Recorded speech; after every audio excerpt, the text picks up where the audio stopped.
நீதிமொழிகள் 22ஆம் அதிகாரம் 1ஆம் வசனம் முதல் 29ஆம் வசனம் முடிய நான் வாசிக்கிறேன். நீதிமொழிகள் 22ஆம் அதிகாரம் 1ஆம் வசனம் முதல். திரளான ஐஸ்வர்யத்தை பார்க்கிலும் நற்கீர்த்தியே தெரிந்து கொள்ளப்படத்தக்கது.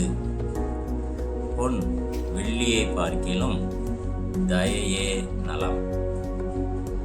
ஐஸ்வர்யவானும் தரித்திரனும் ஒருவரை ஒருவர் சந்திக்கிறார்கள். அவர்கள் அனைவரையும் உண்டாக்கினவர் கர்த்தர். விவேகி ஆபத்தை கண்டு மறைந்து கொள்கிறான். பேதைகள் நெடுக போய் தண்டிக்கப்படுகிறார்கள். தாழ்மைக்கும் கர்த்தருக்கு பயப்படுதலுக்கும் வரும் பலன் ஐஸ்வர்யமும் மகிமையும் ஜீவனுமாம். மாறுபாடுள்ளவனுடைய வழியிலே முள்ளுகளும் கண்ணிகளும் உண்டு.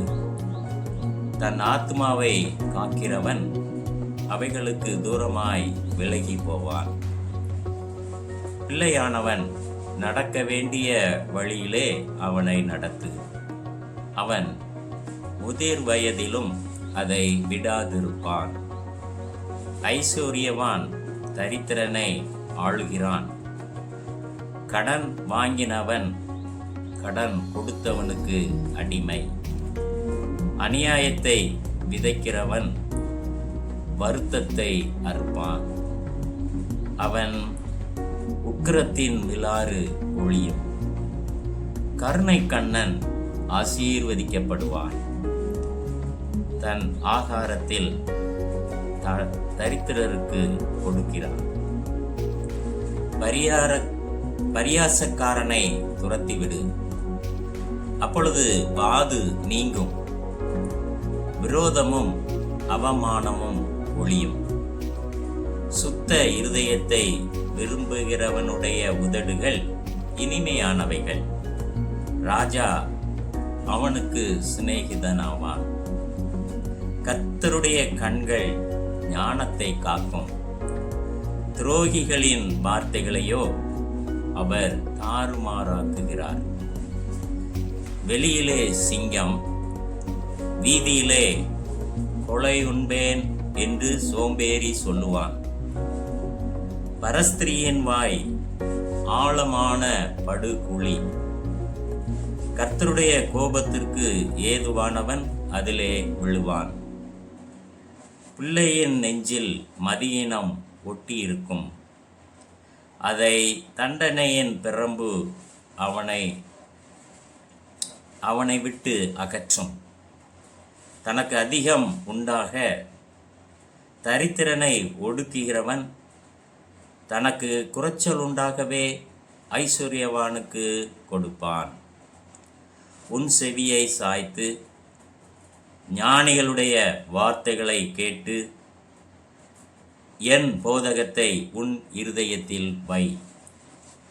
அவைகளை உன் உள்ளத்தில் காத்து அவைகளை உன் உதடுகளில் நிலைத்திருக்க பண்ணும்போது அது இன்பமாய் இருக்கும்.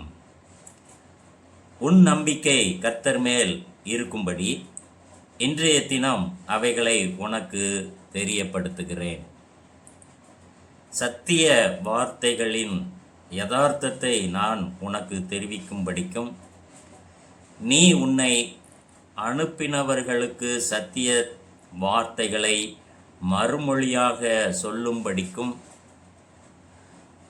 ஆலோசனையையும் ஞானத்தையும் பற்றி நான் உனக்கு முக்கியமானவைகளை எழுதவில்லையா? ஏழையாயிருக்கிறான் என்று ஏழையை கொள்ளையிடாதே.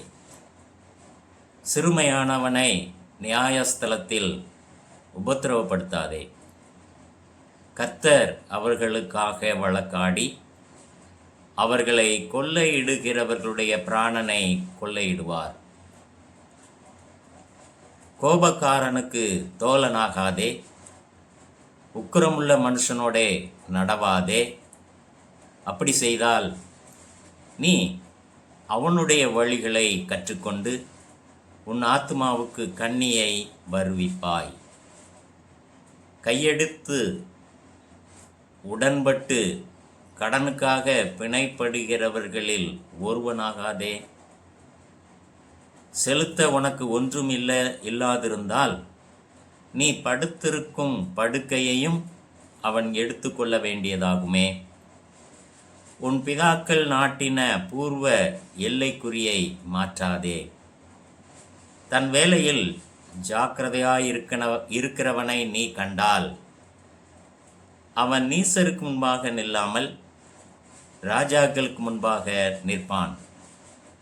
பிரியமானவர்களே, நீதிமொழிகள் 22ஆம் அதிகாரம் நாம் வாசிக்க கேட்டோம். கர்த்தர் நம் அனைவரையும் ஆசீர்வதிப்பாராக. ஆமென்.